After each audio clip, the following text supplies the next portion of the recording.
Hello friends, welcome to PG's kitchen. আজ আমি পনির butter মশলা রান্না করব। 250 গ্রাম মতন পনির নিয়ে নিয়েছি।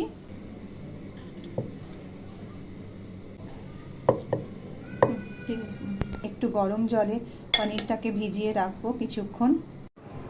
পনির বাটার মশলার জন্য 6টা টমেটো নিয়ে নিয়েছি, আর এখানে 2টো পেঁয়াজ কুচিয়ে নিয়েছি।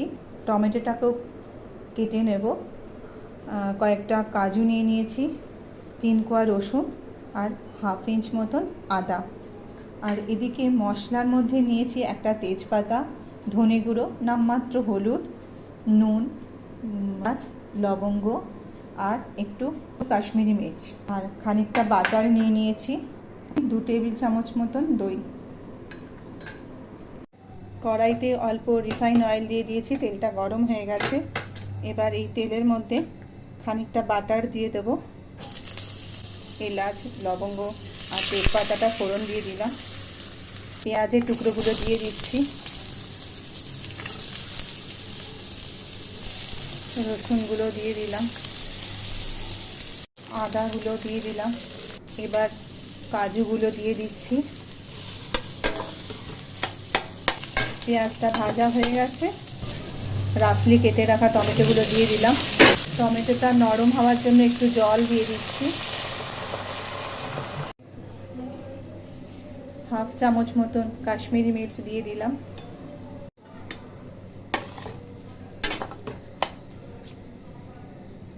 টমেটোটা গলবার জন্য একটু ঢেকে রাখছি, 10 মিনিট মতন এটা ঢেকে রাখলাম। এদিকে একটা বাটিতে দইটা নিয়ে নিয়েছি, ধনে গুঁড়ো দিয়ে দিলাম, নামমাত্র একটু হলুদ, একটু কাশ্মীরি মির্চ, নুন আর খানিকটা বাটার দিয়ে দিলাম। দিয়ে এই মশলাটাকে রেডি করে নেব। টমেটোগুলো নরম হয়ে এসেছে, এবারে এটা নিভিয়ে দেব, নিভিয়ে ঠান্ডা হতে দেব। তেজপাতা, লবঙ্গ, এলাচ এগুলোকে উঠিয়ে নিলাম, এগুলো উঠিয়ে নিয়ে বেটে নেব। দেখো মশলাটা কেমন সুন্দর বাটা হয়ে গেছে। এবার আমি এটাকে একটা ছাঁকনিতে ছেঁকে নেব। তেল দিয়ে দিচ্ছি 2 চামচ মতন, খানিকটা বাটার দিয়ে দেব, কাঁচা লঙ্কা চিড়ে দিয়ে দিলাম, পেঁয়াজ কুচানো দিয়ে দিচ্ছি। এটাকে একটু লাল করে ভেজে নেব। পেঁয়াজগুলো লাল হয়ে গেছে, এবার আমি এর মধ্যে কুচানো টমেটোগুলো দিয়ে দিচ্ছি। এবার আগে থেকে রেডি করে রাখা মশলাটা দিয়ে দিচ্ছি।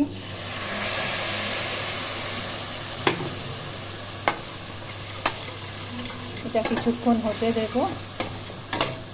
কষা হয়ে গেছে, এবার আমি এটা দিয়ে দেব।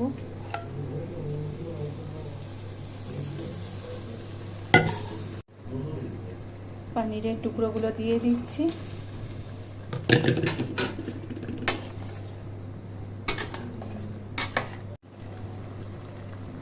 মশলাটা রেডি করবার সময় অল্প নুন দেওয়া ছিল, সেই বুঝে আন্দাজ মতন আর একবার নুন দিতে হবে।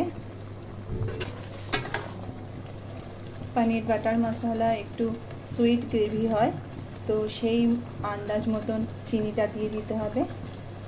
একটু কাসুরি মেথি হাতে ডলে দিয়ে দিচ্ছি, একটু ক্রিম দিয়ে দিতে হবে। আমার পনির বাটার মশলা রেডি হয়ে গেছে। দেখো, দেখেই কত লোভনীয় লাগছে।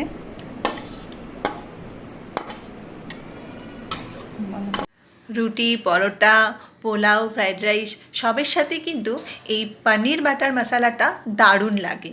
একবার ট্রাই করে দেখো, ভীষণ ভালো লাগবে। তাহলে বন্ধুরা, কেমন লাগলো আজকের এই ভিডিওটা? ভালো লাগলে লাইক, কমেন্ট, শেয়ার করো, আর নতুন বন্ধু হলে সাবস্ক্রাইব করে পাশে থেকো।